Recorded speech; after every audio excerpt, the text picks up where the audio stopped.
आजादी ऐलान सूरी भक्त श्रृंगार करे मदरस और सिंधम देश होशो जी अलंकार था।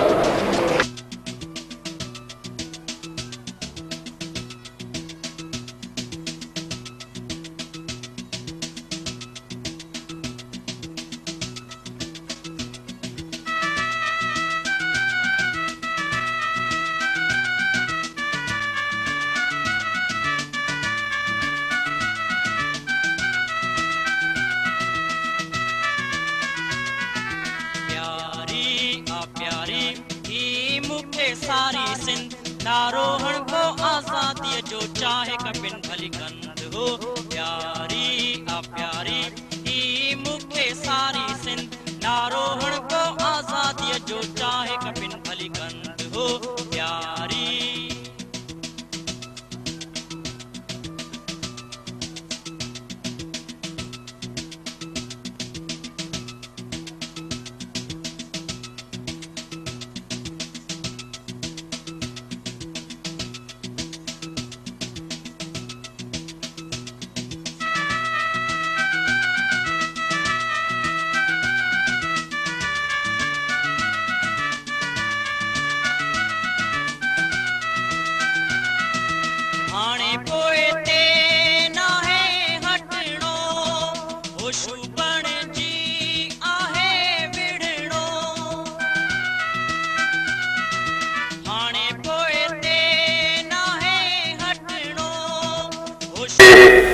इरादे जा अदोल ऐं अज़म जा पुख्ता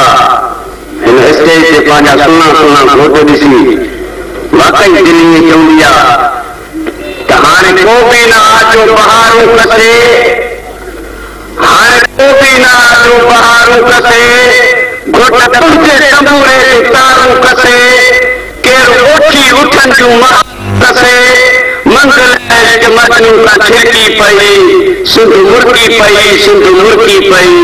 हाय मुझे तखय्युल जी है महजबी, हाय मुझे तखय्युल जी है महजबी, शाला सिंधरा होगी बुलबुले दिल नरो रत में आतमी जन चोरी दिया सिंध धरती पई सिंध मुर्गी पई सिंध मुर्गी पई सिंध मुर्गी पई सिंध मुर्गी पई।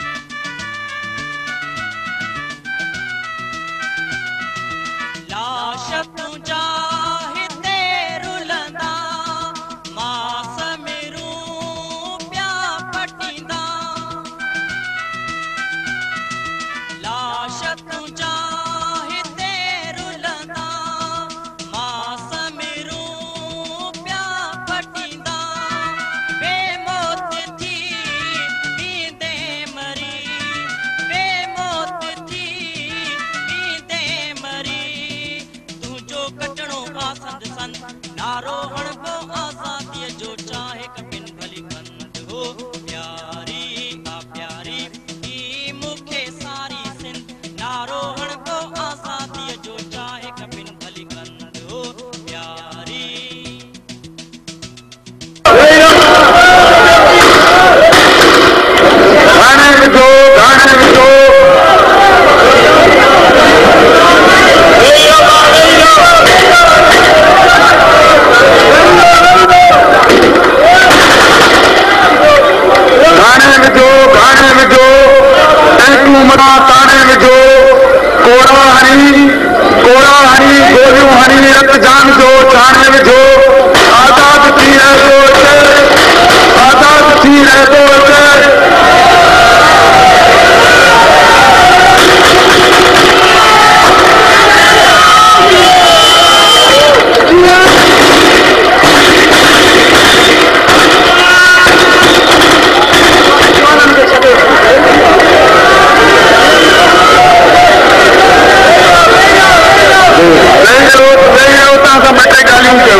कुर्बाना काफ़ी वक्त खां वठी ॻोल्हियूं हलनि थी थियूं पंहिंजे हक़ जे बारे में पंहिंजे सिंध जे बारे में संगीननि जे साम्हूं तोड़े ॻोल्हनि जे वसकारे में जारी रहंदी जंग असांजी जारी रहंदी।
बाकी थोरो आहे पंध नारोहण को आज़ादीअ जो चाहे कपिन भली कंद हो प्यारी आ प्यारी ही मूंखे सारी सिंध नारोहण को आज़ादीअ जो चाहे कपिन भली कंद हो प्यारी।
आखिर थी तो बंद नारोहण को आज़ादीअ जो चाहे कपिन भली कंद हो प्यारी आ प्यारी ही मूंखे सारी सिंध नारोहण को आज़ादीअ जो चाहे कपिन भली कंद हो प्यारी प्यारी आ प्यारी ही मूंखे सारी सिंध नारोहण को आज़ादीअ जो चाहे